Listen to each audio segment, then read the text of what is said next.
Alright sir, आज mostly मैं landscape mode में ही रखूंगा इसको, तो टैबलेट को रोटेट कर लेता हूँ बिकॉज मैंने वर्टिंग हॉरिजॉन्टल फ्रेम में की हुई है।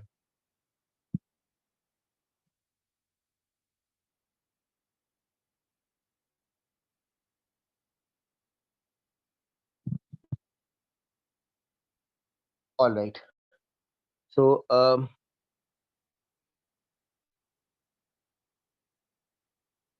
Okay, so we were doing the calculation of electric field strength. So मैं 2-3 एग्जांपल्स और भी कराने थे, so I directly move on to those examples. So first वाले एग्जांपल से फॉलो कर लो। Alright, there is a charge of +9 microcoulombs. It is a distance of 6 centimeters away from a point P, and there is another charge of -5 microcoulombs which is at a distance of 8 centimeters away from P. The question is asking you to calculate the resultant electric field strength due to these two charges at the point P. ठीक है, तो हमने इससे similar calculation last class में करी थी। So if you recall, I take one charge at a time. So पहले ये करता हूँ कि पहले 9 माइक्रोकूलम के साथ स्टार्ट करता हूँ। सो ये कैलकुलेशन मैंने नीचे की हुई, आप जरा देख लीजिएगा। So the working done with the green marker will give you the magnitude, and remember the direction must be away from the positive. Direction बना के दिखा देता हूँ।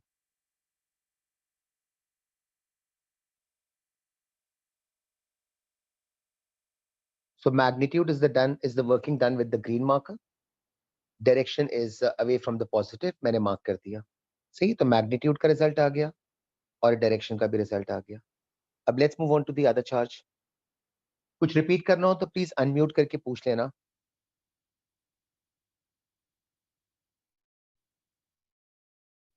All right, so with respect to the other charge, which is -5 microcoulombs,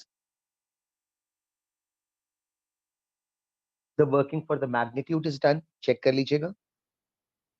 And as far as direction is concerned, for a negative charge, the direction must be towards the negative.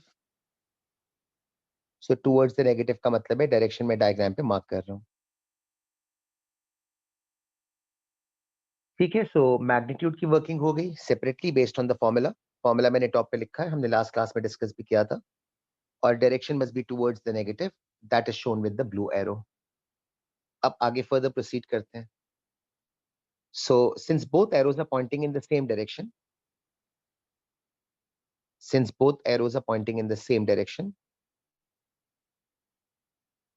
So resultant निकालने के लिए we need to add them up.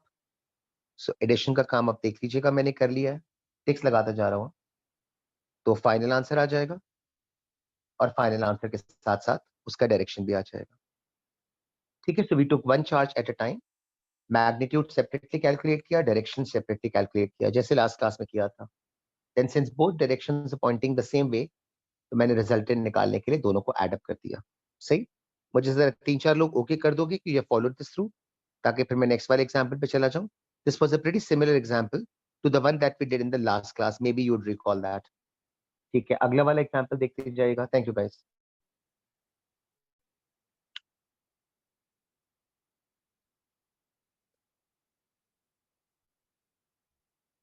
Arrows मिटा देता हूं and I leave the rest of the working. ठीक है, so once again there is a charge of 12 microcoulombs separated by a distance of 4, and the other charge is 10 microcoulombs separated by a distance of 8. You are again expected to calculate the electric field strength at the point P. Same working once again. So starting with the green colored charge, इसका magnitude यहाँ पे calculate हुआ है, आप जरा check कर लीजिएगा, Q upon 4 pi E naught R square. This works out to be the magnitude. ठीक है, direction. So it's a positive charge. The direction must be away from the positive, so to the right.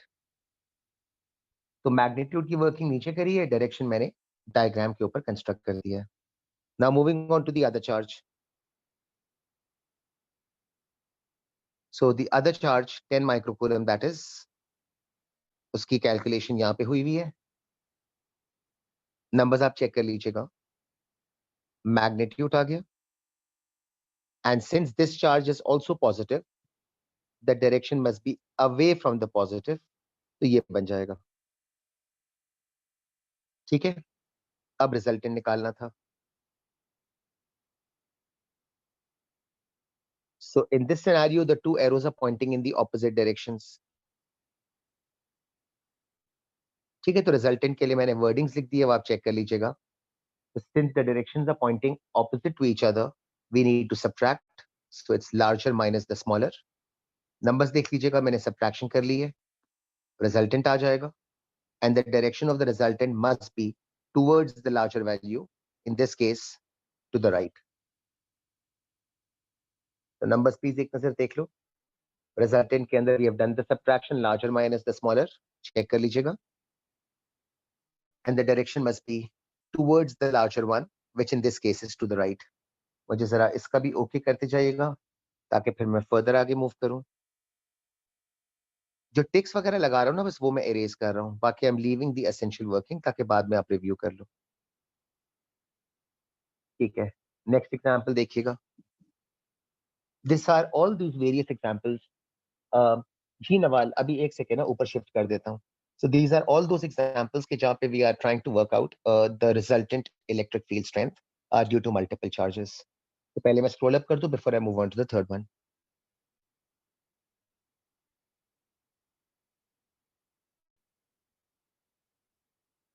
Ji Ibrahim, you also just joined, तो मैंने बेटा ये वाला first example किया था और second वाला example किया है. So example 1 and 2. These examples are kind of similar to the one Ibrahim जो हमने last class में भी किए थे.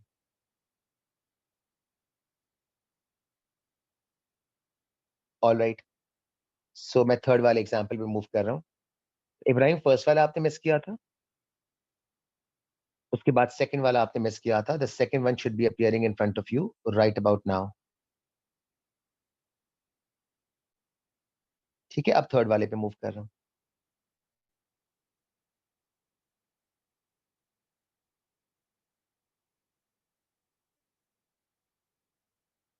All right. So diagram देख लीजिएगा. So it comes under the heading of concept of null point. सही है. नल पॉइंट का मतलब वगैरह क्या है, इसकी वर्किंग कैसे करेंगे, वो मैं एक्सप्लेन करता जाऊं. So again, there is a charge at A, 12 microcoulombs, separated by a distance of 10 centimeters. The other charge B is unknown. इसका डिस्टेंस आपके पास 8 है. ठीक है. The question is saying calculate the value of Q if P is a null point in the diagram. ठीक है. So as far as the null point is concerned, by definition, null point is a point or a region where the resultant electric field strength is going to become 0. सही है. और रोहिल ने सही लिखा है कि null point is possible in like charges. So Q is to be found out provided that the point P is defined to be a null point. So as I said, null point is a point or a region where the resultant electric field strength is going to be 0. So at null point you would agree. तो मैंने next statement ये लिखा हुआ है कि at the null point the electric field strength due to A must be equal and opposite to the electric field strength due to B. अब calculation कर लेते हैं. So यार A की वजह से जो इलेक्ट्रिक फील्ड स्ट्रेंथ आएगी ना, आप डिस्टेंसेस वगैरह चेक कर लीजिएगा. मैंने वर्किंग की हुई है. So this is 12 microcoulomb divided by 4 pi E naught 0.1 square. And likewise अगर आप B वाले चार्ज पार्टिकल की वजह से कैलकुलेशन करोगे, so वो भी चेक कर लेना. So Q the unknown charge, so Q upon 4 pi E naught, distance is 8, so 0.08 square. Calculation को आप फॉलो कर लीजिएगा, आपका फाइनल आंसर वर्कआउट करके आ जाएगा. वो मैंने यहाँ पे लिस्ट कर दिया. Right? Further on,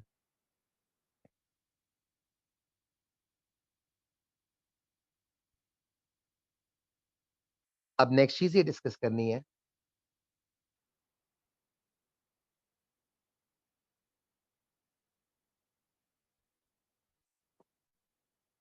कि हाउ कैन वी कंस्ट्रक्ट, ये थोड़ा सा इंपॉर्टेंट है। मैं ग्राफ्स वगैरह मिटा देता हूँ पहले और इसको भी रिकंस्ट्रक्ट कर दूंगा ताकि आपके लिए थोड़ा सा अंडरस्टैंड करना कन्वीनियंट हो जाए। So I erase all the portion जो फिलहाल आपके लिए रेलिवेंट नहीं है, इसको फिर ड्रॉ करते करते एक्सप्लेन कर दूंगा। All right, so the next working is how can we construct graphs of electric field strength versus distance r for पहली चीज like charges।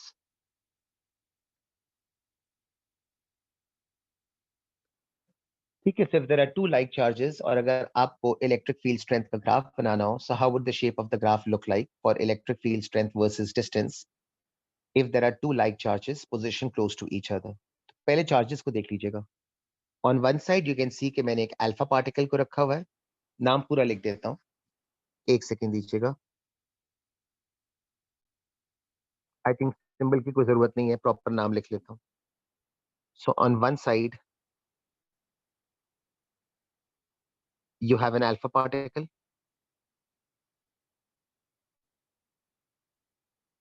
If you need, you know the value of the charge is +2. And on the other side, you have a proton. Proton is the green one. I'm using different colors ताकि मैं इन colors के साथ ही graph बना लूं. So these are two like charges. On one side, it is an alpha particle with a charge of +2.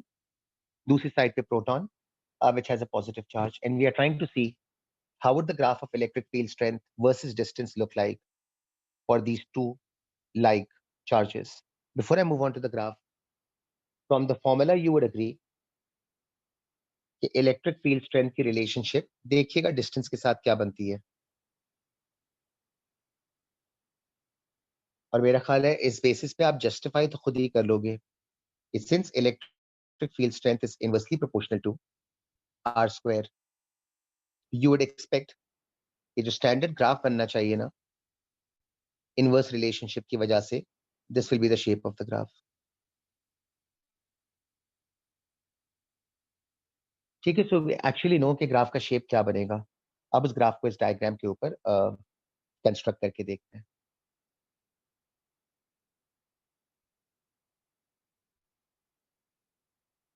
ठीक है, तो मैंने ग्राफ का स्टैंडर्ड शेप जो है ना वो साइड पे कंस्ट्रक्ट कर दिया है।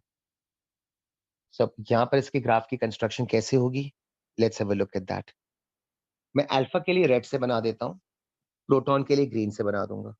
So for the alpha particle based on the shape shown on the side, inverse relationship की वजह से अल्फा पार्टिकल के लिए रफली बना रहा हूँ, बहुत एग्जैक्ट नहीं है, but this is how the shape of the graph should look like.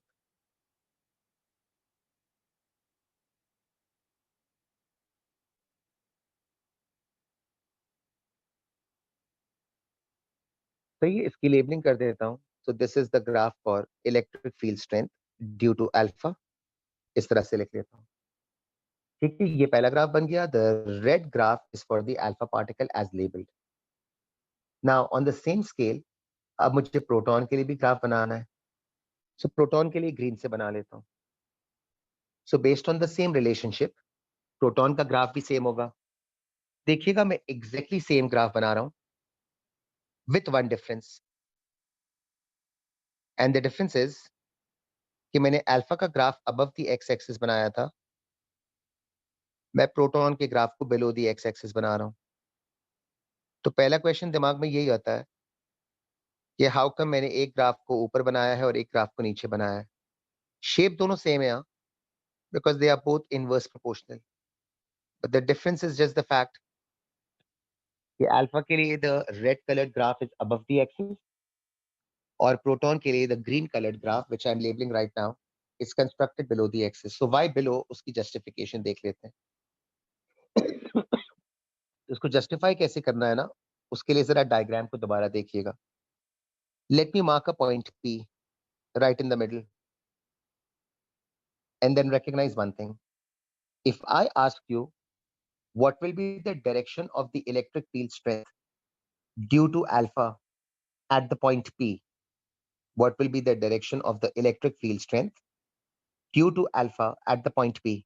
So since alpha is positive, so the direction must be away from the positive. So electric field strength due to alpha is going to point to the right hand side. So alpha is positively charged, so the direction must be away from the positive. तो मैंने right पे बना दिया. Then if I were to ask you कि proton की वजह से electric field का क्या डायरेक्शन बनेगा, so proton is also positively charged, so the direction will be away from the positive. So proton के लिए ये ग्रीन कलर से मैंने बना दिया. अब अगर आप दोनों डायरेक्शन के एरोस को कंसिडर करोगे तो आपको ये वर्डिंग समझ में आ जाएगी जो मैंने साइड पे लिखी हुई है. मैं वर्डिंग को हाईलाइट कर देता हूं तो आप फॉलो कर लीजिएगा. This wording is giving us the reason why one graph is above the axis and the other graph is below the axis. Read the wording alongside me. So direction of electric field strength due to alpha is pointing to the right, away from positive. Direction of electric field due to proton is pointing to the left, again away from the positive. So since opposite directions hai of the electric field, hence on the graph, they must be shown with opposite signs. Therefore, one graph is above and the other graph is below the x-axis. मेरी wordings अगर follow हो गई हो तो please जरा okay कर दीजिएगा. मैं रिपीट वापस कर रहा हूँ. अल्फा के लिए the arrow was pointing to the right. Look at the diagram. Proton के कॉन्टेक्स्ट में the direction of the electric field due to proton was pointing to the left.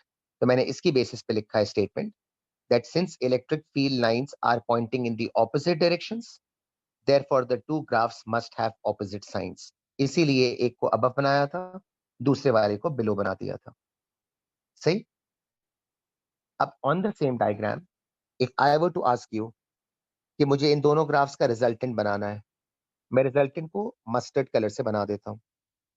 So if I were to ask you कि यार मुझे इन दोनों का resultant electric field strength का भी graph बनाना है, वो कैसे बनेगा? तो जरा अगर आप रेड वाले ग्राफ को और ग्रीन वाले ग्राफ को कंबाइन करोगे और मैं कंबाइन करके दिखाता हूं तो आपका रिजल्टेंट का ग्राफ बन जाना चाहिए. So let me construct that graph for you. इसको मस्टर्ड कलर से बना रहा हूं और इसको लेबल कर दूंगा as the graph of resultant electric field strength. So red और ग्रीन का कॉम्बिनेशन कर रहा हूं, आप जरा देखते जाइएगा.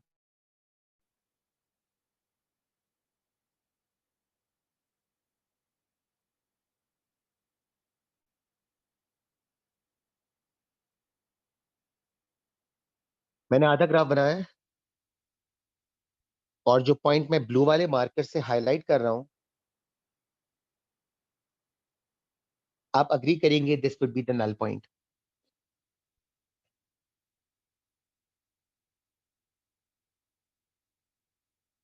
So if I continue further,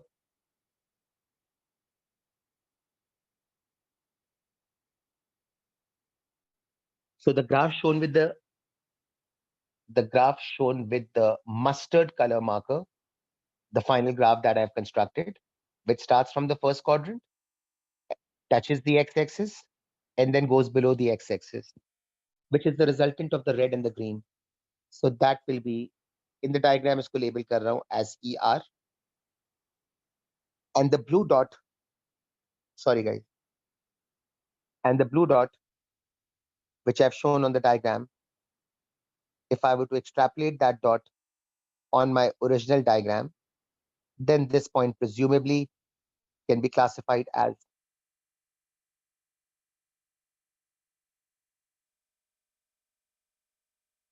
the null point. सही. अच्छा, मैंने डायरेक्शन जो इरेज कर दिए थे ना, if you need I just reconstruct them again ताकि थोड़ा सा आपको मेमोराइज करने में कन्वीनियंट हो जाए. So the red one was for the alpha particle and the green one was for proton. ठीक है. सो तीन चीजें याद रखनी है. If the red graph is constructed in the first quadrant, then for the proton the green graph must be constructed in the opposite quadrant. तो मैंने नीचे करके बनाया है. Secondly, the resultant graph is going to be the one that is shown with the mustard color, and the point where the resultant graph cuts the x-axis, that is the point where the resultant electric field strength will be 0. So that point is highlighted or referred to as the null point on the diagram. See? और रोहिल ने लिखा है मतलब in between बनेगा। Exactly in between तो नहीं बनेगा रोहित, क्योंकि अल्फा का चार्ज मैंने +2 लिखा था और प्रोटॉन का चार्ज मैंने +1 लिखा है। So exactly in the middle नहीं होगा, but it will be in between the alpha particle and the proton. सही, but slightly further away from the alpha and slightly closer to the proton. ठीक है, if you are getting what I am saying. तो exactly middle में शायद नहीं होगा, because alpha और proton have non similar charges. Alright, अब इसी की कंटिन्यूएशन नेक्स्ट लाइन में बना हुआ है, देखिएगा।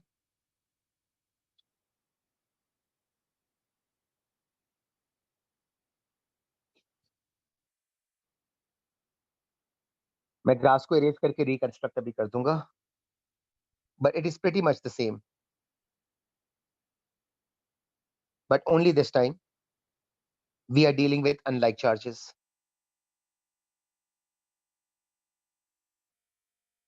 ठीक है, सो अनलाइक चार्जेस के लिए ग्राफ किस तरह का बनेगा, जरा वर्किंग के स्टेप्स पहले देख लीजिएगा। ठीक है, प्रीवियस वाले केस में हमने लाइक चार्ज के लिए बनाया था। Now in this case again one is alpha particle, previously the other charge was proton, उसको मैंने चेंज करके इलेक्ट्रॉन कर दिया। सही है, सो अनलाइक चार्जेस के लिए क्या होना चाहिए। अच्छा, before I construct the graph, I guess ये बात आप खुद रिकग्नाइज कर लोगे कि अनलाइक चार्जेस के बीच में नल पॉइंट नहीं आता है। सो नल पॉइंट ना आने का मतलब है कि प्रीवियस वाले एग्जांपल में तो the mustard colour graph was touching the x axis because that was the so called null point. इस केस में between two unlike charges you can't really expect a null point to be created. तो यहाँ पर आपका graph आपके x axis को touch नहीं करेगा। Let's see how would the shape look like. तो अल्फा के लिए the red coloured graph exactly the same as the previous one.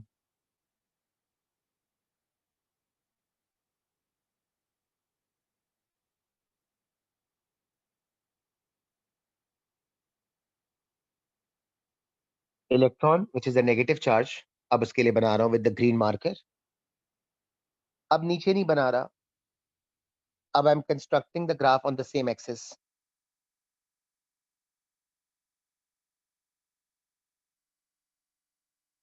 Why on the same axis? तो पहले उसकी रीजनिंग देख लेते हैं। So the green one is for the electron, labeling check कर लें। The red one is for alpha. And why the both graphs have the same signs? So why are they constructed in the same quadrant? So to work that out, I'll do the same calculation once again. For your convenience, I'll label a point X. For alpha, the direction must be away from the positive, so to the right. And for an electron, the direction must be towards the negative, so also to the right. So if you look at the two arrows, the red and the green one, so alpha ke liye it should be away from the positive, so to the right. Electron ke liye it should be towards the negative, so coincidentally also to the right. So both arrows are pointing in the same direction. Both arrows are pointing in the same direction. Therefore, the two graphs must also have the same signs, which is why if the first graph is constructed in the first quadrant, then the other graph must also be constructed in the same quadrant. Agreed? So मैंने wordings को किस तरह लिखा है वो पहले side पर से रीड कर लें. So direction of alpha rightwards, direction of electric field strength due to electron also to the right, और फिर आगे इसकी justification दे दी है, same direction of electric field, therefore the two graphs will have the same signs as well. ठीक है, so if the first graph is above the axis, the second graph must also be above the axis. Highlighter की चीजों को erase करता जा रहा हूं। तो ये आपके इंडिविजुअल ग्राफ्स बन गए। अब वही मस्टर्ड कलर से इसका रिजल्टेंट बना रहा हूं। ठीक है, अच्छा, अब there is no possibility of any null point, but I think you would agree, instead of calling a null point you would rather agree now there will be just a minimum point. I'm showing that minimum point to you on the diagram. Null point नहीं आएगा, अब kind of एक minimum point आएगा and then the graph goes back. Shape थोड़ा सा सही बना दूं, वरना मुझे कंटिन्यूअसली तकलीफ ही होती रहेगी, मैं चैन में नहीं आऊंगा तो जरा सही बन जाए। ठीक है, I guess this would do. ये रिजल्टेंट आ गया। अच्छा यूरो, अब अगर आप लोग रिजल्टेंट वाले ग्राफ्स को देखें तो आपको एक डिस्टिंक्शन नजर आनी चाहिए। मैं थोड़ा सा इसको जूम आउट करता हूं। Pay attention towards the mustard coloured graph, although थोड़े छोटे नजर आ रहे होंगे, but nonetheless I guess you can manage for a while. तो मस्टर्ड वाले ग्राफ्स को जरा चेक कीजिएगा, तो आई थिंक आपको देख के आइडिया हो जाएगा कि अगर मस्टर्ड वाला ग्राफ एक्सिस को टच करता है ना, अगर मस्टर्ड वाला ग्राफ एक्सिस को टच करता है, ठीक है, as in the first case, अगर मस्टर्ड वाला ग्राफ आपके एक्सिस को टच करता है, then that means the graph must be for like charges. ठीक है, अगर मस्टर्ड वाला ग्राफ आपके एक्स एक्सिस को टच करता है, then that means the graph is constructed for same type of charges because of null point. And if your mustard graph fails to touch the x-axis, that is, it stays above the x-axis, then the nature of the charges must be unlike charges, है ना? तो आप mustard वाले graph को देख के charges की recognition कर सकते हैं। सॉरी उमर, कुछ कह रहे हो? I think the mic got mute accidentally. Sorry. वो सही सही, नो इश्यूज, ठीक है। सो let me repeat my self. So I was saying if the mustard colored graph cuts the x-axis, then that gives us the impression that the graph is constructed for two like charges. But if the mustard colored graph, the resultant graph that is, stays above the x-axis and at no point does it touch the x-axis, so that implies that the graph is constructed for unlike charges. तो मैंने ये वाला statement नीचे लिखा हुआ है। So you can actually use the graphs to identify कि like charges हैं या अनलाइक चार्जेस हैं। तो देखिएगा, मैंने अब इसको जूम इन कर रहा हूं।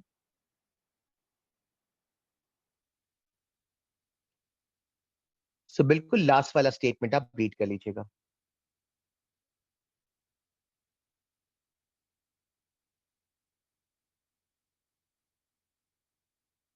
So the wording over here says, graphs of electric field strength can be used to determine whether charges are like or unlike. ठीक है, as I was just saying.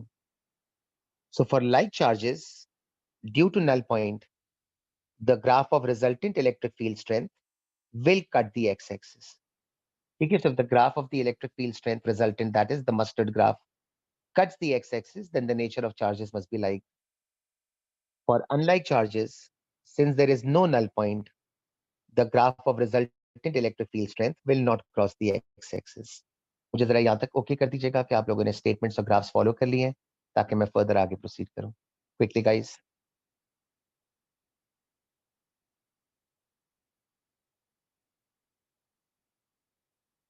जनाब ठीक है, नेक्स्ट वाली स्लाइड पे मूव कर रहा हूँ।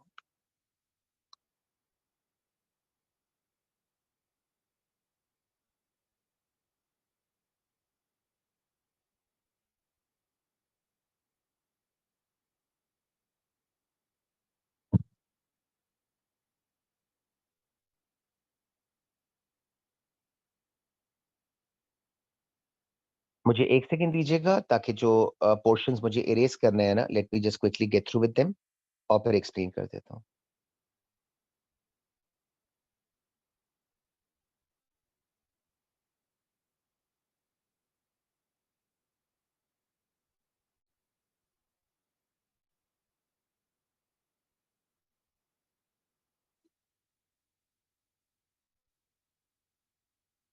ऑलराइट, तो डायग्राम जरा देखते जाइएगा। अरीज ने लिखा हुआ है, the difference in the y-intercept is because of the difference in the magnitude of charge. That should be the correct wording, Arij. Is it Arij or Arij? Arij 1 कर दो, Arij 2 कर दो। ठीक है, but your statement was right, but तुम्हें बस magnitude लिखना चाहिए था। Okay, Arij सही है।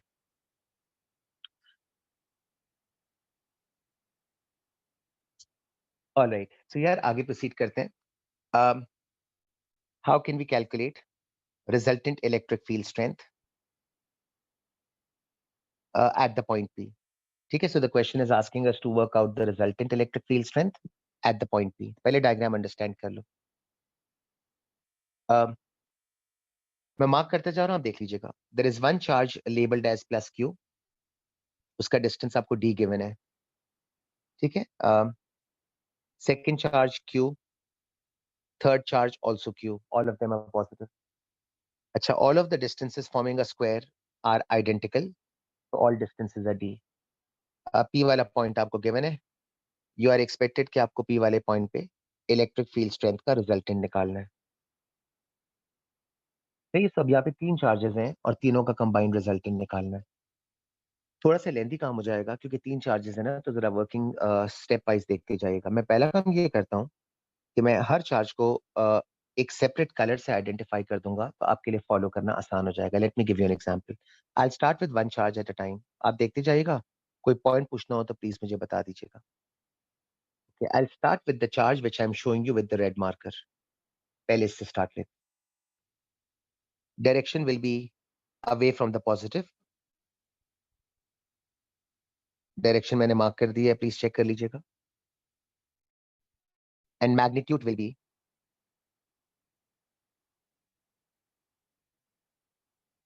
मैंने लिस्ट कर दिया है, जरा देख लीजिएगा. ठीक है, तो मैंने फर्स्ट चार्ज को जो रेड कलर से हाईलाइट किया है ना, उसके कॉन्टेक्स्ट में मैंने बात करना स्टार्ट करी है.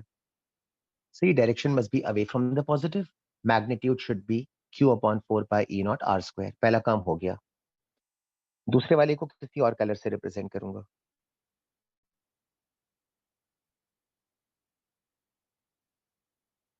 ओके, अब ग्रीन वाले हाइलाइटर से, so one charge at a time. So green वाले हाइलाइटर से मैंने चार्ज को मार्क किया हुआ है. Direction will be away from the positive, the green.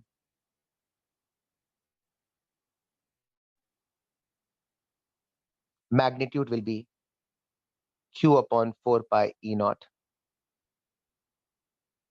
अच्छा यार, मैंने गलती से आई थिंक डायग्राम में आर स्क्वायर लिख दिया है. मेरा ख्याल है अगर आप डायग्राम को चेक करें ना, तो you would agree based on the alphabets used.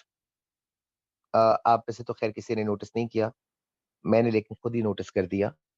Based on the alphabets used मुझे आर स्क्वायर के बजाय डी स्क्वायर लिखना चाहिए था. So are you guys okay with the statement change ना? आर स्क्वायर की जगह डी स्क्वायर कर दिया बिकॉज मैंने डिस्टेंसेस को डी की फॉर्म में रिप्रेजेंट किया था. ओके, सो सेकंड वाले की वर्किंग कंप्लीट कर लूं, द ग्रीन वन.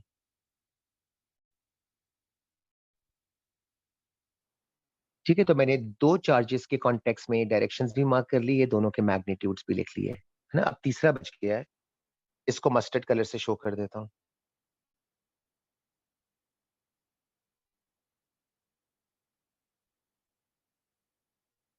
ये भी पॉजिटिव चार्ज है.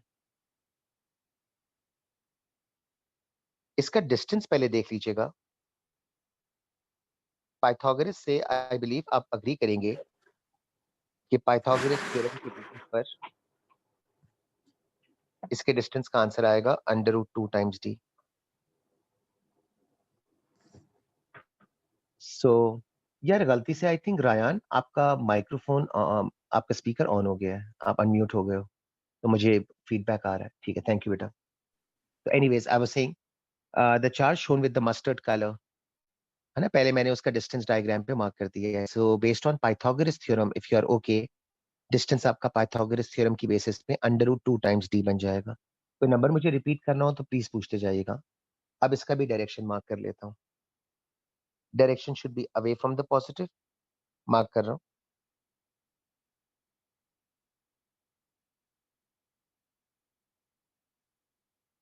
So away from the positive की बेसिस पे मैंने मार्क कर दिया. इसका magnitude will be q upon 4 pi e not. Distance diagram पर से देखिएगा, मैंने मस्टर्ड कलर से लिखा हुआ है.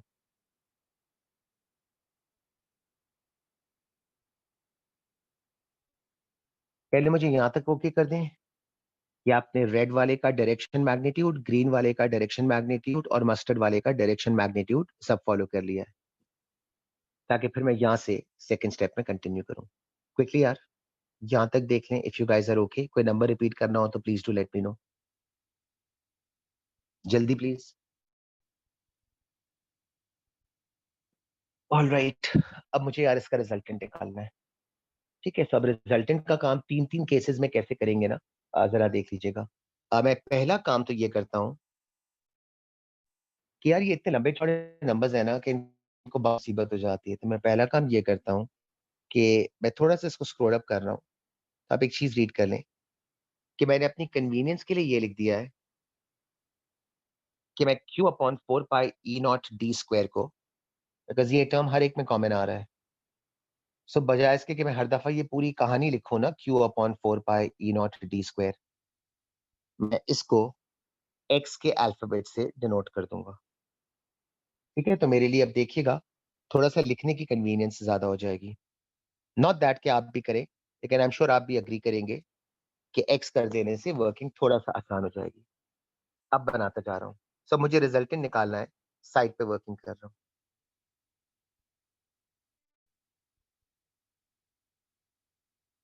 रेड वाले को देखिएगा, I can simply call that now as x.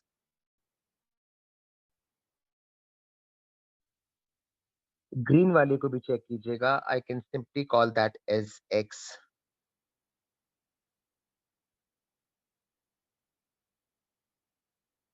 Mustard वाला बना रहा हूँ।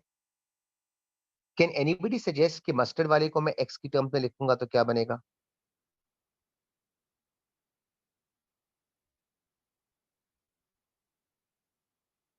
मस्टर्ड वाला if written in terms of x तो क्या बनेगा?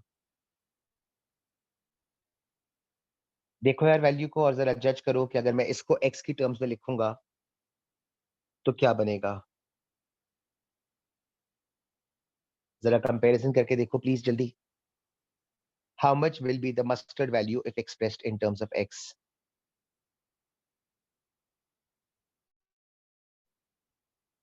एनीवन? मस्टर्ड वाले नंबर को देखो। हाँ जी, आरिश ने सही बोला है, मुस्तफा ने भी सही बोला है, हाफ ऑफ एक्स। ठीक है, please have a look. Under root 2 का स्क्वायर बनता है under root 2 square is 2, so the entire mustard quantity in terms of x can be written down as half x। ठीक है, तो मैं मस्टर्ड वाले के साथ हाफ एक्स लिख रहा हूँ। मेरी मजबूरी ये है कि मुझे एक्स की टर्म्स में लिखना कन्वीनियंट है, क्योंकि पूरे पूरे नंबर्स लिखने की ना जगह है ना जरूरत है। तो मुस्तफा लोगों ने जो आंसर दिया है ना वो सही है, आरिश का भी आंसर सही है। तो the mustard coloured value if written is going to be half x. अब मुझे इनका रिजल्टेंट निकालना है। 3 वेक्टर्स का रिजल्टेंट एक साथ मत निकालिएगा। 3 का रिजल्टेंट निकालने से पहले स्टेप वाइज देखिएगा। तो पहला काम ये कर लीजिएगा कि पहले मैं रिजल्टेंट निकाल लेता हूं of the red and the green one. Pythagoras apply कीजिएगा। रिजल्टेंट का आंसर कितना आएगा मैंने लिखा हुआ है, आप जरा रीड कर लें। तो पहले रेड और ग्रीन वाले को देख लें, सिर्फ रेड और ग्रीन वाले को। So the resultant of the red and the green should be this value. Pythagoras apply कीजिएगा, यू बी ओके। एक्स और एक्स के ऊपर पाइथागोरस अप्लाई करोगे तो जो रिजल्टेंट बनेगा इन दोनों का, the one which I am showing, draw कर देता हूं। So the arrow which I am constructing with the black marker is the resultant of red and green.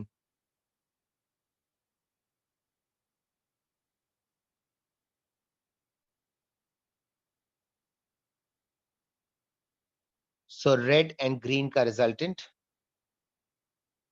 based on Pythagoras under√2 times of x. अब finally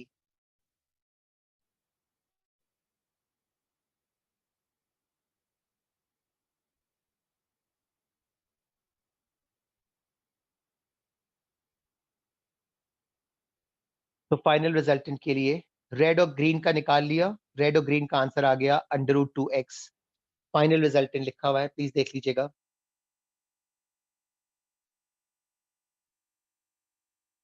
कोई number repeat करना हो ना final resultant के अंदर तो आप जरा प्लीज देखें, मैंने दोनों को एड अप कर दिया है। इफ यू आर वंडरिंग क्यों कर रहा हूं, तो बेटा they are acting in the same direction, consequently मैंने उनको एड अप किया है। ये आपका फाइनल रिजल्टेंट हो गया। लास्ट स्टेप एक्स की वैल्यू को वापस सब्सटीट्यूट बैक कर दिया है। तो देख लीजिएगा मैंने एक्स की वैल्यू को सब्सटीट्यूट कर दिया है, so that works out to be the final answer. कोई नंबर रिपीट करना हो तो प्लीज बताइए, अदरवाइज मुझे ओके करें। सो 3 चार्जेस के केस में अगर आपको रिजल्टेंट निकालना हो, थोड़ी ज्यादा मेहनत करनी पड़ेगी, but this is how the working approach should look like. कोई रिपीट करना हो तो प्लीज अनम्यूट करके मुझे बताते जाएं, मैं वो वाला स्टेप बताता जाऊं, अदरवाइज मुझे ओके करते जाएं। तो पहले मैंने रेड और ग्रीन का रिजल्टेंट निकाला based on Pythagoras. I got the answer of √2 times x, that's written with the black marker. ठीक है, फिर मैंने फाइनल रिजल्टेंट निकाल लिया। So the black and the mustard were pointing in the same direction, so I added them together, I got the final result. ठीक है यार guys, I am waiting for you guys कि मुझे okay करो या understood करो, whatever. और कोई स्टेप रिपीट करना है तो please do let me no, ताकि मैं वो स्पेसिफिक स्टेप को रिपीट कर दूं। ठीक है, अच्छा एक्स को यूज करना सिर्फ मेरे लिए कन्वीनियंट था कि मुझे पूरी पूरी वैल्यूज का ना लिखना पड़े, अदर देन दैट एक्स की कोई और रेलेवेंस नहीं थी। सही। तो the assumption which I took कि I'm calling for q upon 4 pi e naught d square to be x, that was just for my convenience, ताकि मैं कम स्पेस के अंदर उस चीज को अकोमोडेट कर दूं। सही, if that works out for you it's fine. पूरा पूरा भी लिख दोगे तो इश्यू नहीं है। ऑलराइट, मैं टिक्स वगैरह रिमूव करते जाऊं। सही है, देखते हैं, इस फॉर्म में रख देता हूँ। अच्छा, बिल्कुल यही क्वेश्चन पूछ रहा हूँ, लेकिन एक चीज चेंज कर देता हूँ।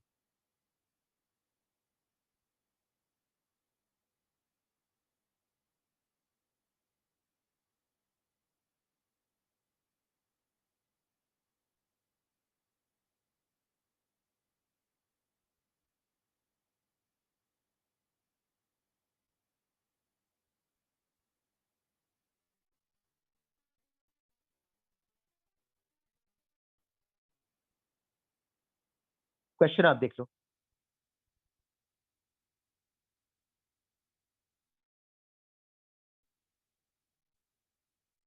सिमिलर क्वेश्चन है, वर्किंग स्टार्ट कर रहा हूँ। कोई स्टेप अगर हो तो प्लीज मुझे रोक के पूछते जाइएगा। क्वेश्चन इज द सेम, आपको पी वाले पॉइंट पे resultant electric field strength calculate करनी है। सेम क्वेश्चन एज बिफोर, इसलिए मैंने वापस नहीं लिखा, बस यहाँ ये लिख देता हूँ, मेंशन कर देता हूँ, सेम क्वेश्चन।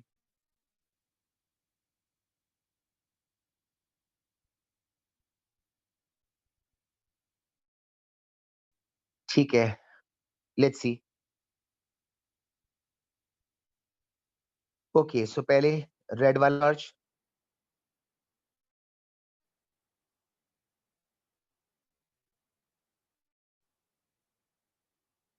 ओके, सो पहले रेड वाला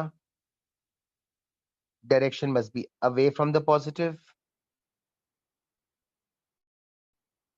this will be the result.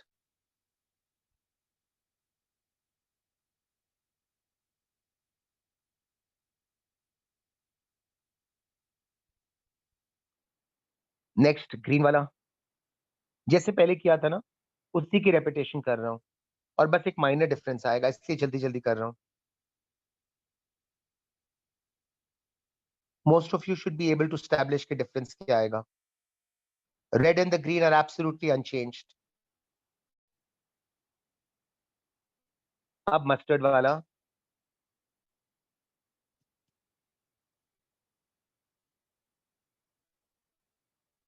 Mustard वाला नेगेटिव है। If you guys are following me you would recognise कि नेगेटिव की वजह से the arrow should now point towards the negative. Previously the mustard arrow was going the other way.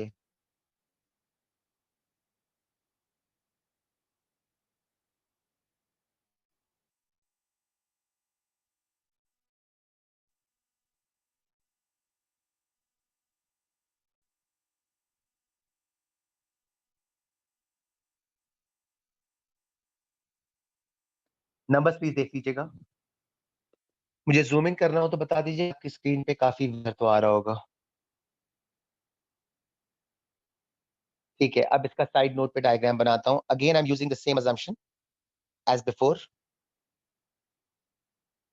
I'm referring to q upon 4 by e naught r square 1 calculation purposes. Okay, draw कर रहा हूं, देख लें। Some of you should be able to work out the resultant even before me. ये x हो गया, green वाला ये भी x हो गया। अच्छा, रेड और ग्रीन का जो रिजल्टेंट बनेगा ब्लैक वाला, resultant of red and green, इतना हो गया।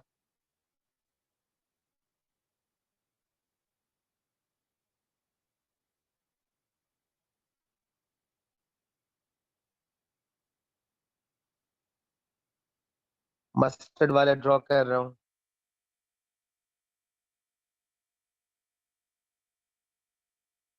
प्रीवियसली आरिश लोगों ने बताया था, मुस्तफा ने बताया था शायद, तो वो हाफ एक्स था, वो मैंने लिख दिया है। और अब जो ओवरऑल रिजल्टेंट आएगा,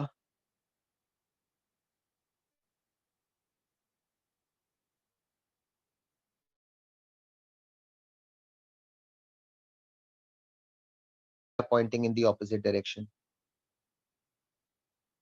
लास्ट स्टेप के अंदर मैंने एक्स को रिप्लेस कर दिया है, so this becomes my final answer.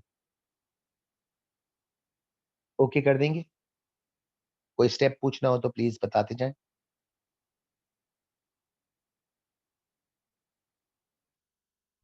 Ji, anything that I need to repeat?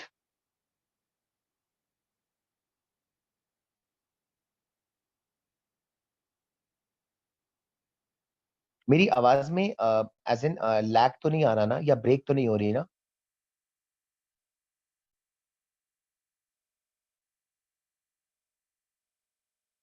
All right, ठीक है। तो फर्स्ट केस के अंदर we added them because they were pointing in the same direction. इस वाले सिनेरियो के अंदर we had to subtract them because they were pointing in the opposite direction. Third example देखिएगा।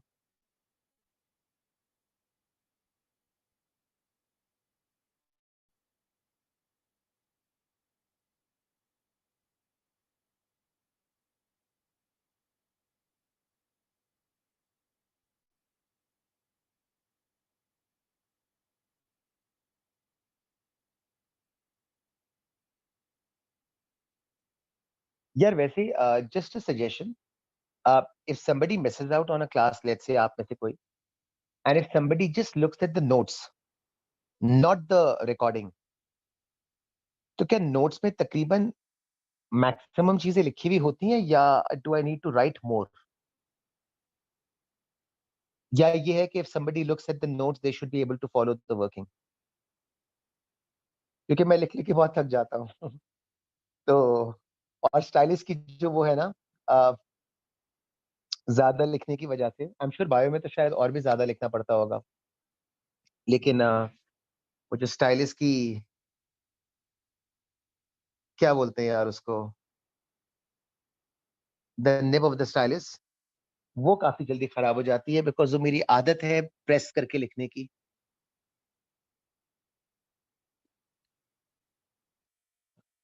ओके यार, वैसे ये स्टाइलिश की सेपरेट निब मिलती है अलग से?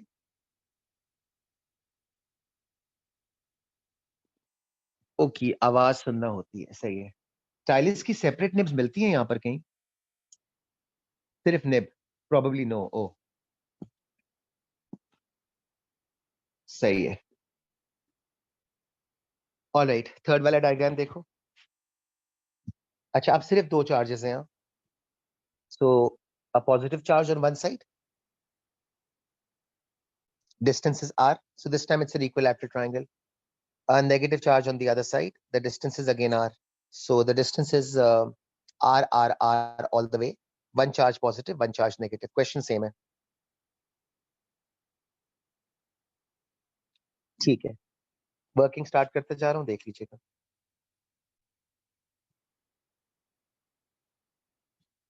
नेगेटिव वाले से पहले स्टार्ट कर रहा हूँ। Direction should be towards the negative. Have a look. Magnitude should be as follows.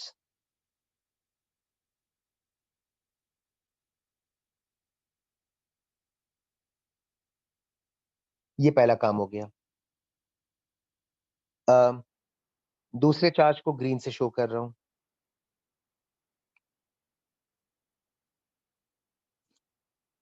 So positive charge के लिए अवे फ्रॉम द पॉजिटिव,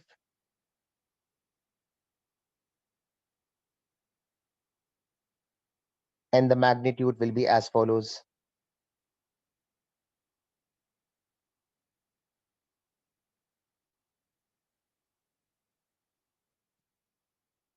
अब इसका रिजल्टेंट निकालना है। तो इस दफा 2 चार्जेस थे, तो जरा सा वर्किंग कन्वीनियंट हो जाएगी। रिजल्टेंट के लिए late me just reconstruct them separately. Based on the assumption which I've taken down below. So based on the assumption, ठीक है, अगेन मैंने x का ही अल्फाबेट यूज किया हुआ है ताकि जरा यूनिफॉर्मिटी रह जाए। So the green one becomes x, the red one also becomes x. अब यार कैसे रिजल्टेंट निकालूं? फर्स्ट केस में आपने कहा था ऐड करते हैं, perfectly all right because they were pointing in the same direction. Sorry, वापस बोलो। सॉरी यार, मुझे लगा था शायद किसी ने रिस्पॉन्ड किया। Okay, so anyways I was saying कि फर्स्ट वाले केस के अंदर we added them up because they were pointing in the same direction. Second वाले केस में we subtracted them because they were pointing in the opposite direction. है ना? इस वाले केस के अंदर I think you would agree कि they are neither pointing in the same direction nor in the opposite direction. है ना? बल्कि एंगल पर है। तो आई थिंक इसीलिए मैंने आगे लिखा हुआ है, वर्डिंग्स प्लीज देखिएगा कि resultant can now B obtained through resolution technique. So since now they are acting at an angle now, so we can neither add them directly nor can we subtract them. बल्कि यहाँ पर अब आपको resolution वाला काम करना पड़ेगा। मैं डायग्राम पे शो करता हूँ रिजॉल्व करने का काम कैसे करेंगे। ठीक है, तो addition in the first case because they were pointing in the same direction, subtraction in the second case as they were pointing in the opposite direction.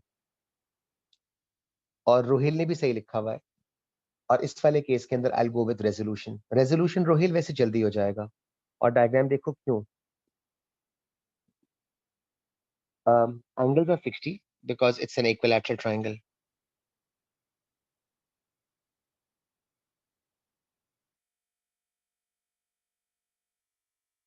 So the exterior angle should become 120. I'm marking that angle on the original diagram and I'll carry forward that diagram on the second diagram as well. 120 नहीं लिखता हूँ. Let me make a horizontal line and let me split the angle into 60 apiece. Resolve करने का काम भी जल्दी हो जाएगा. अब resolution show कर देता हूँ. ठीक है, तो I guess you would all appreciate कि resolve करना ज़्यादा आसान है. AS में किया भी था. ग्रीन वाले को resolve करोगे ना with the green dotted line. I'm resolving to work out the horizontal component. तो green वाले का horizontal component will be x cos 60. Red वाले को resolve करोगे also x cos 60. अच्छा, मैंने वर्टिकल कंपोनेंट नहीं बनाए। अगर आपको शौक हो तो आप बिल्कुल बना लीजिएगा, लेकिन मेरा ख्याल है आप रिकग्नाइज करेंगे कि ग्रीन का वर्टिकली अपवर्ड्स रेड के वर्टिकली डाउनवर्ड्स के साथ बैलेंस आउट हो जाएगा। सो वर्टिकल बनाने की कोई जरूरत नहीं है, सिर्फ हॉरिजॉन्टल से काम चल जाएगा as I have shown you on the diagram and that is what I have written.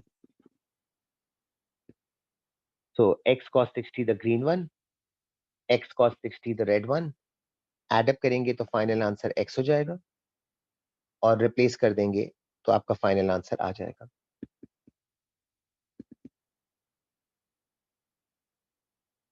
सही। रोहिल ने पूछा इसमें इक्विलिब्रियम वाले सवाल आते हैं? नहीं, हमेशा रिजल्टेंट ही निकालना होगा। तो वो जो एएस में इक्विलिब्रियम किया था ना, उसकी जरूरत रोहिल नहीं पड़ेगी। ऑलराइट, तो मैंने ये कहा था कि हॉरिजॉन्टल कंपोनेंट्स निकाल लिए, वर्टिकल को स्किप कर दीजिएगा क्योंकि वर्टिकल बैलेंस आउट हो जाएंगे, कैंसिल हो जाएंगे। और आई थिंक डायग्राम पर से देखिएगा तो शायद आपको फॉलो होकर रिजल्ट वगैरह पूरा मिल जाएगा। ठीक है, नेक्स्ट वाली वर्किंग। मैं 2 मिनट रुकता हूँ, क्विकली एक सिगरेट पी लूँ, फिर इसके बाद नेक्स्ट वाली वर्किंग पे मूव करता हूँ।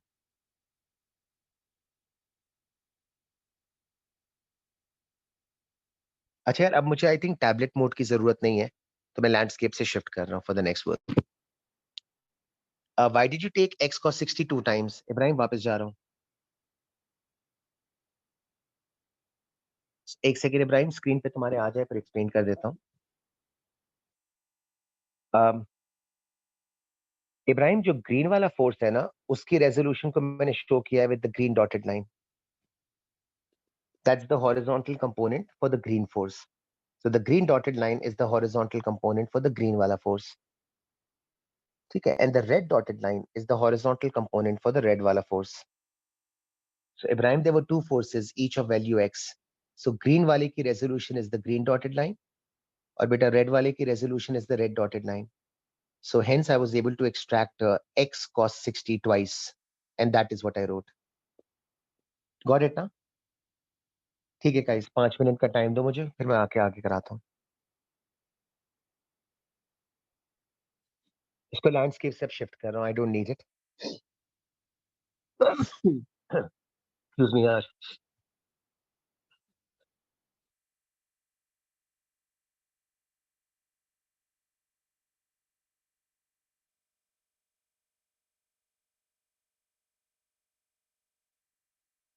मैं आपके सामने रख देता हूँ, इन केस अगर कुछ रीड करना हो तो, और खुद अगर फॉलो कर सकते हो जब तक मैं आता हूँ ना, तब तक जरा ये वाला पोर्शन पूरा रीड थ्रू कर लो. आगे पर एक्सप्लेन कर देता हूँ.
ऑलराइट यार, स्टार्ट कर लो.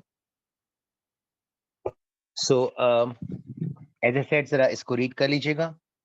सो previously we constructed graphs, but those graphs were for like charges and for unlike charges. Charges के लिए थे, ठीक है. अब अगर आप वर्डिंग की हेडिंग देखेंगे ना, तो आपको डिस्टिंक्शन नजर आ जाएगी कि this is the graph of how electric field strength varies with distance r. Previously charges के लिए बनाया था, and this time around the wording says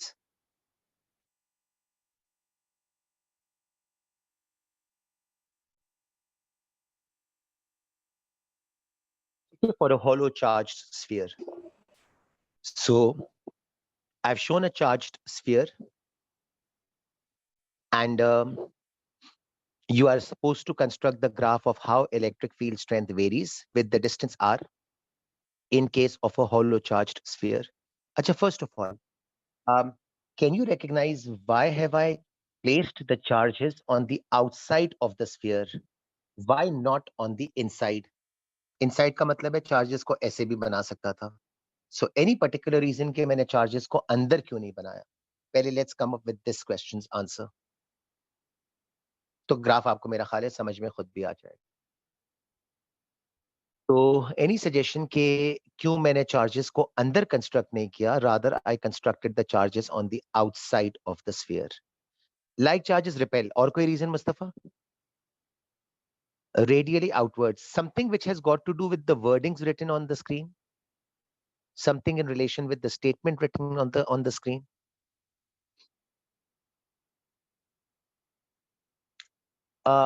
Okay, I was basically expecting you guys to be referring to this term.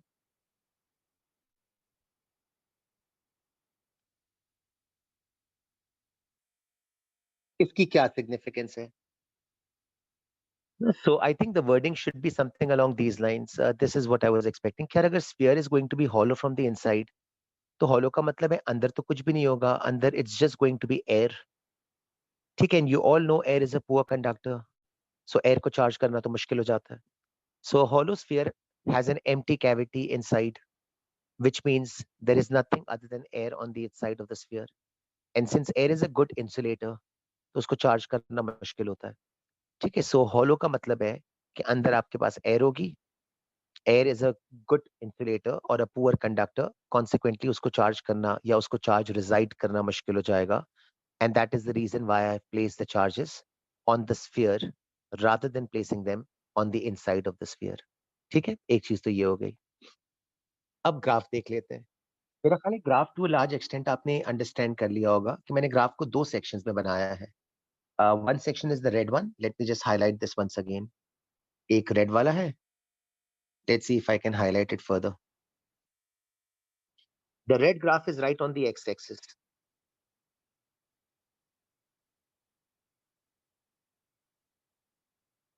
ठीक है, and then मैंने एक green वाला portion बनाया है. उसको भी जरा सा डार्कन कर दूं, if I can manage to do that.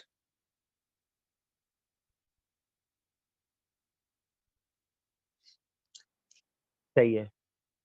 तो यार शेप ऑफ द ग्राफ की अंडरस्टैंडिंग कर लेते हैं. मेरा ख्याल है आपने ये तो खुद ही फॉलो कर लिया होगा जो मैंने यहाँ पे स्टेटमेंट्स लिखे हुए हैं. Let me just quickly go through them. कि based on the formula electric field strength is inversely proportional to are square. So the shape of the graph make sense कि अगर मैं आर की वैल्यू को double करूंगा, तो doubling of the value of r is going to make the value of electric field strength reduced by a factor of 4 times. 1/4 हो जाएगी. So that kind of explains the shape of inverse proportionality. सही. जी मेरा मैं hollow वाला part वापस से भी repeat कर देता हूँ. So on the outside, the green portion, electric field strength is inversely proportional to r square. So when the distance increases or gets doubled, you would expect the value of E to reduce by a factor of 4 times. So it becomes 1/4. So that kind of explains the green shape. तो एक काम तो ये हो गया. Now, before I move on to the explanation of the red shape, my statement repeat कर दूं. So Mira, what I was suggesting was कि if air is if the sphere is hollow, which means on the inside of the sphere there is just going to be air. And Mira, since we know that air is a poor conductor, or you can say air is a good insulator, therefore it is difficult for air to hold on to charges, which is why preferably we show charges on the outside of the sphere rather than showing the charges on the inside. ठीक है, सो पहले आप मुझे okay कर देना miss खोकर, ताकि फिर मैं आगे प्रोसीड करूं. ऑलराइट, ठीक है. सो अब यार वो जो रेड वाला पोर्शन है ना, उसकी भी एक अंडरस्टैंडिंग देख लेते हैं. और आई गेस अगर आप रीड करोगे तो आप खुद ही फॉलो कर लोगे. तो मैंने स्टेटमेंट लिख भी दिया है. तो since the sphere is hollow on the inside, so there can't be any charges on the inside of the sphere. So if there is going to be no charge, then there can't be any electric field. And without any field, the strength of the electric field is definitely going to be zero. So that kind of explains कि आपके पास अंदर वाले portion में zero क्यों बना हुआ था. सही. So hollow sphere, so there is no charge on the inside, which means if there is no charge, there can't be any field. And if there is no field, then certainly the strength of the electric field on the inside is going to be zero. Okay, so the red portion gives you the explanation for all the points which are inside the sphere, and the green graph gives you the reasoning for all the points which are on the outside of the sphere. Say? Okay.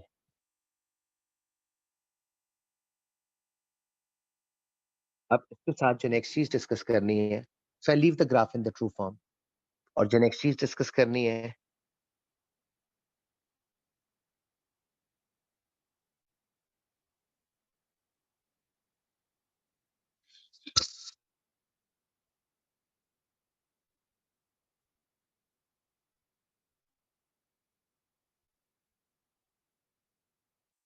ठीक है, I think इस तरह से लिख लेता हूँ. मुझे एक सेकंड दीजिएगा, मैं आगे की कुछ चीजें इरेज भी कर दूं.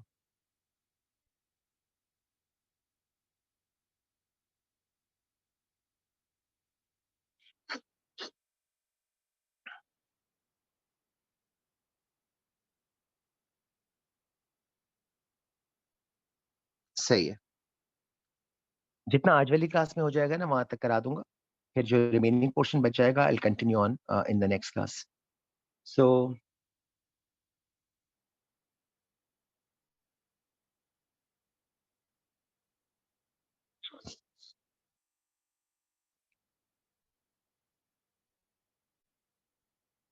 ऑलराइट. सर, अब जो नेक्स्ट वाली चीज डिस्कस करनी है, that comes under the heading of concept of electric potential. So before I move on to the definition, the formula um, of the electric potential, the symbol, the definition, the units, the formulas, and so on and so forth. Remember, we did a similar term in gravitation. And if you recall, तो हमने gravitation के अंदर ये वाला concept किया था, concept of gravitational potential. So as long as you recall कि gravitational potential में क्या-क्या चीजें हमने पढ़ी थी, we can get a clear idea with regards to the concept of electric potential as well. So Ali Asgar ने लिखा है, what if a charged sphere above is non-conducting? यार ये contradictory statement है ना. If it's a charged sphere, it has to be a conducting sphere. Non-conducting sphere तो charged हो ही नहीं पाएगा. तो तुम्हारा question contradicting है ना. See, so if it's a non-conductor, then you can't have a charged sphere at the same time, it being a non-conductor as well. So अगर वो एक इंसुलेटर है या नॉन कंडक्टर है, तो फिर तो वो चार्ज नहीं हो सकेगा ना. अली, सही है. So the term charge sphere automatically makes it conducting.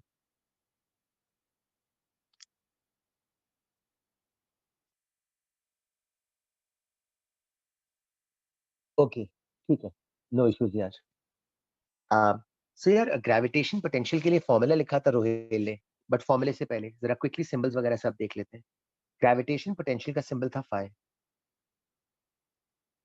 Likewise electric potential का सिंबल होता है V. सही. Potential comes from the word voltage, so voltage की वजह से कैपिटल V. सही. So you can't really go wrong. Think of potential as voltage. Potential difference पड़ा हुआ होता है अपने ओ लेवल्स में. So consequently the symbol of V. Phi के यूनिट्स थे joules per kilogram. So electric potential के यूनिट्स बन जाएंगे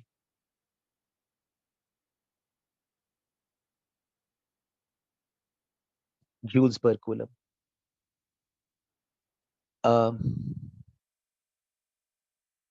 दो चीजें हो गई. मुझे एक सेकेंड दीजिएगा. I think the student from the next batch गलती से वो एंटर हो गई है. मैं जरा उससे पूछ लूं. Meenab Fatima, are you there?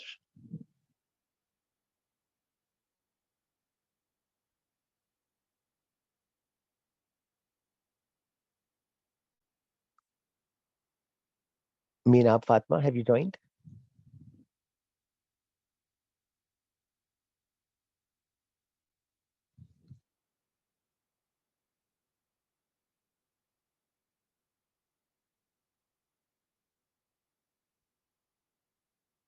Meena Fatma, I guess you are an AS student. So this is an A2 class going on. Audio disconnected hai. I don't think she has connected her audio. She hasn't. Let me see. Yeah, she hasn't. How did you guys realize? तुम लोग की screen पे तो नहीं आ रहा होगा.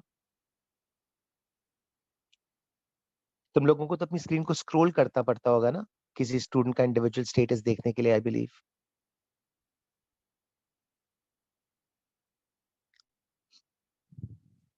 All right, सही है.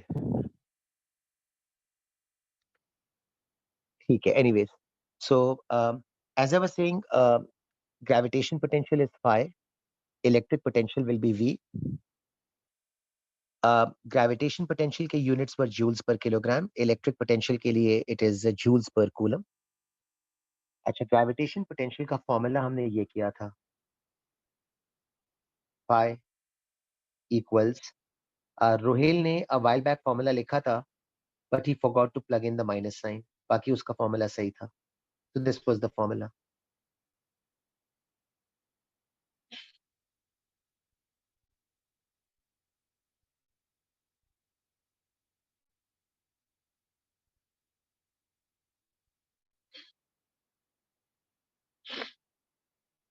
So if I ask you, यार आपको इसी बेसिस पर इलेक्ट्रिक पोटेंशियल का फॉर्मूला जनरेट करना है, तो कैसे वर्कआउट होगा मैं टर्म बाय टर्म बताता जा रहा हूँ. फाइव की जगह मैं वी रिप्लेस कर दूंगा. अगर आप टर्म बाय टर्म देखेंगे ना तो आपके लिए भी लर्न करना थोड़ा सा आसान हो जाएगा. मैं सोर्स मास की जगह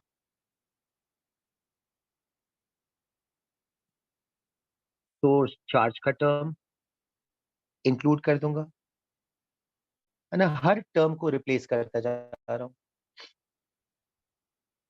आर तो खैर आर ही रहेगा.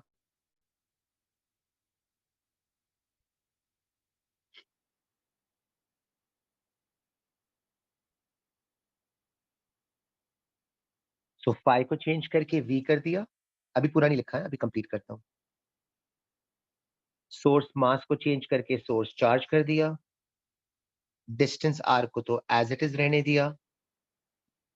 और जो ग्रेविटेशनल कांस्टेंट है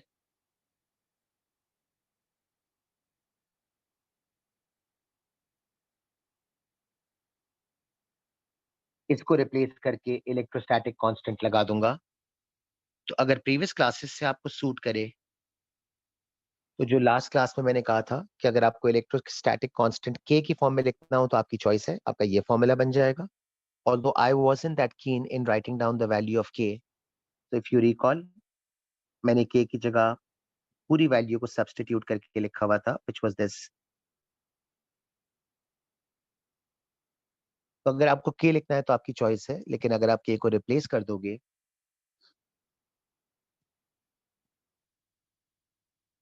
लगाता जा रहा हूं, तो k की रिप्लेसमेंट आप चेक कर लीजिएगा. वन तो लिखने का फायदा नहीं है, तो वन तो रेलिवेंट नहीं है. बाकी का टर्म लिख देता हूँ.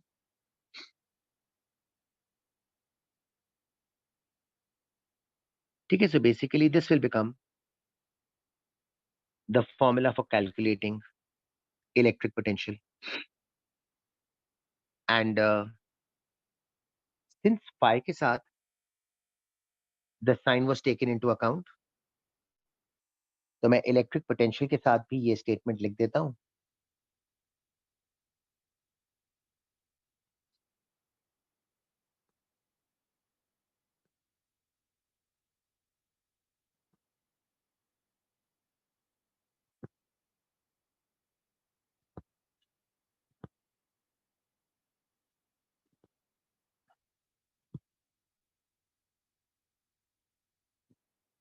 ठीक है. तो अगर आप मेरे स्टेटमेंट्स को मेरा ख्याल है फॉलो कर रहे होंगे, तो मैंने टर्म बाय टर्म रिप्लेसमेंट कर करके इलेक्ट्रिक पोटेंशियल का फॉर्मूला जनरेट कर लिया. सही. वापस कह रहा हूँ, मास को रिप्लेस कर दिया चार्ज के साथ, सो एम की जगह क्यू आ गया. फाई को रिप्लेस कर दिया वी के साथ, सो ग्रेविटेशन पोटेंशियल की जगह इलेक्ट्रिक पोटेंशियल आ गया। आर का टर्म एज इट इज रहा, और ग्रेविटेशन कांस्टेंट को पहले मैंने के से रिप्लेस कर दिया, और फिर मैंने के को रिमूव करके उसकी जगह पर 1/4 pi E naught कर दिया. So this worked out to be the formula. And since on the left hand side there was a minus sign in the formula, so वहां मैंने लिखा था sign was taken into account, तो मैंने exactly same statement को यहाँ carry forward करके लिख दिया कि the sign of the source charge must be taken into consideration. ठीक है, now it's important to recognize कि at least ये statement याद रखिएगा. I can't stress on this enough कि जो force का formula हमने किया था,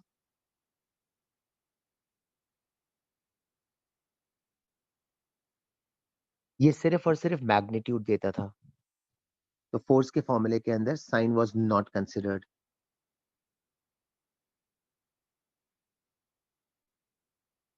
फिर जो इलेक्ट्रिक फील्ड स्ट्रेंथ का फॉर्मूला लास्ट क्लास में और आज किया था, ये फॉर्मूला भी सिर्फ इलेक्ट्रिक फील्ड स्ट्रेंथ का मैग्नीट्यूड देता था, so sine was not considered.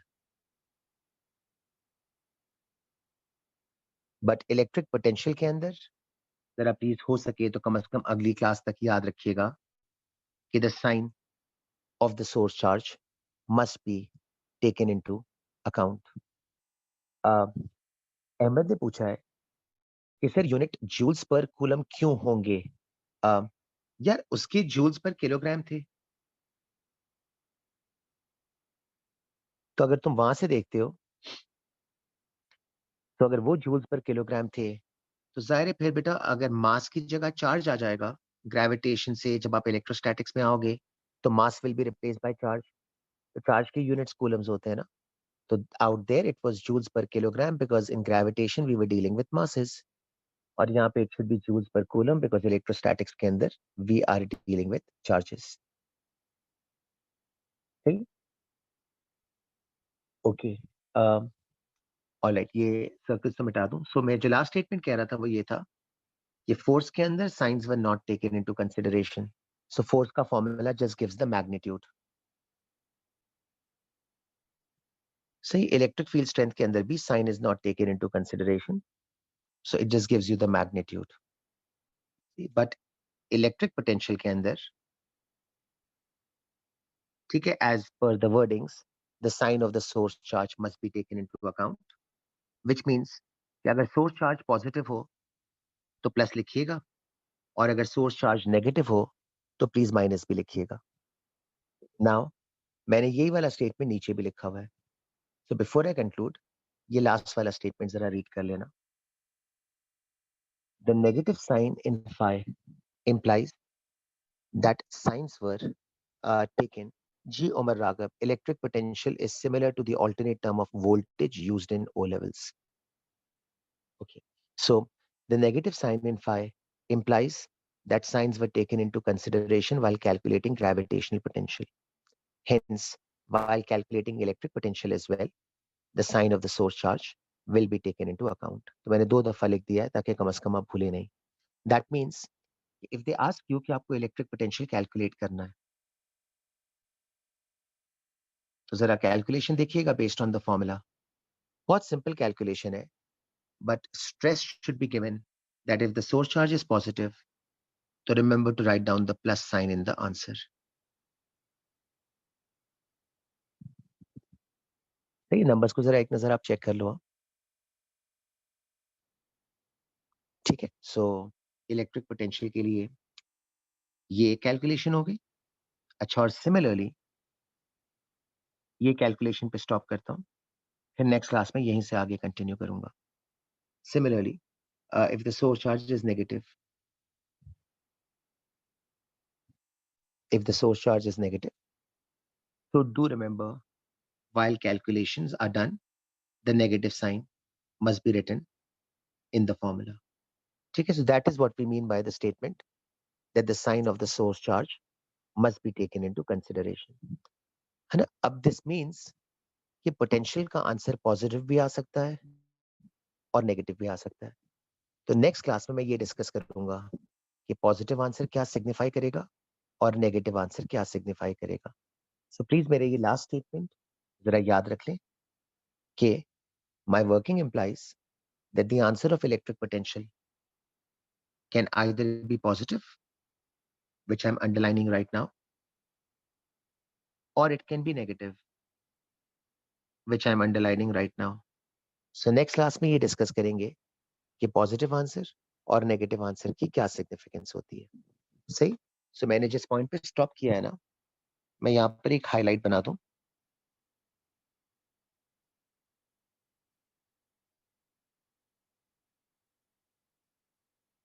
मैं अपलोड पूरी स्लाइड कर दूंगा,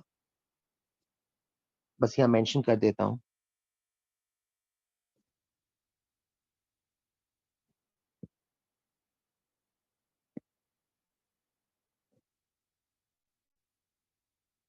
तो नेक्स्ट क्लास में इस वाले पॉइंट से आगे कंटिन्यू करूंगा। ठीक है गाइस, मेरा ख्याल है यहाँ मैं अब कंक्लूड करता हूँ। सही। और इंशाल्लाह फिर नेक्स्ट वाली क्लास में will continue on. So take care guys and खुदा हाफिज फॉर टुडे।